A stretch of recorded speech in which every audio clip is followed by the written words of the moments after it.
पोडियमकडे येऊ का?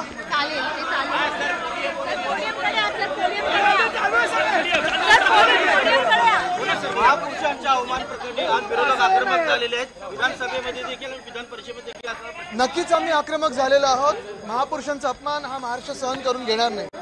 जी तत्कालीन राज्यपाल भगतसिंग कोश्यारी साहेबांनी प्रथा पाडलेली भाजपसाठी, तीच आपण पाहतोय. ही प्रथा आता पुढे नेत असताना कोरटकर आणि सोलापूरकर यांच्यावर कुठेही कारवाई होताना आम्हाला दिसत नाहीये. सरकार शांत बसलेलं आहे आणि मग इथून तिथून भलते सलते विषयांमध्ये लक्ष विचलित करतं. पण हिंमत असेल तर मग ते अबू आझमी असतील किंवा कोरटकर असतील किंवा सोलापूरकर असतील, करा ना अटक, त्यांना बेड्या ठोका. आज कोरटकर आणि देवेंद्र फडणवीसांचे फोटो देखील समोर आलेले आहेत. आज कोरटकर आणि देवेंद्र फडणवीसांचे फोटोज खूप चर्चित आहेत. अनेक फोटोज चर्चित झालेले आहेत. पण महत्त्वाची गोष्ट म्हणजे ज्यांची पोच मुख्यमंत्र्यांच्या बंगल्यापर्यंत आहे त्यांना काय कोण अटक करणार आहे? काल देखील आपण पाहिलं धनंजय मुंडे प्रकरण असेल, अख्खा कोण आहे अजून आम्हाला मुख्यमंत्र्यांनी सांगणं गरजेचं आहे.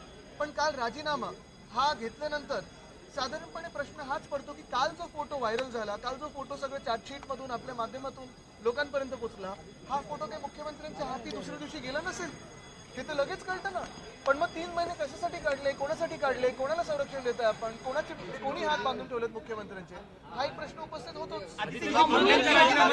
अमृत योजना घोटाले के लिए एकनाथ शिंदे जिम्मेदार, इस तरह का एफिडेविट दिया सुजाता सोनी को. देखिए बहुत सारे घोटाले शिंदे के हाथों से ही हुए, और अगर आप सही मायने से देखिए तो ये सीएम ने एकनाथ शिंदे को भी बर्खास्त करना चाहिए, क्योंकि उनके हाथों से एमएमआरडी का घोटाला हो, बीएमसी में काफी सारे घोटाले हो, रोड स्कैम हो, सारे तो सारे उन्होंने ही किए.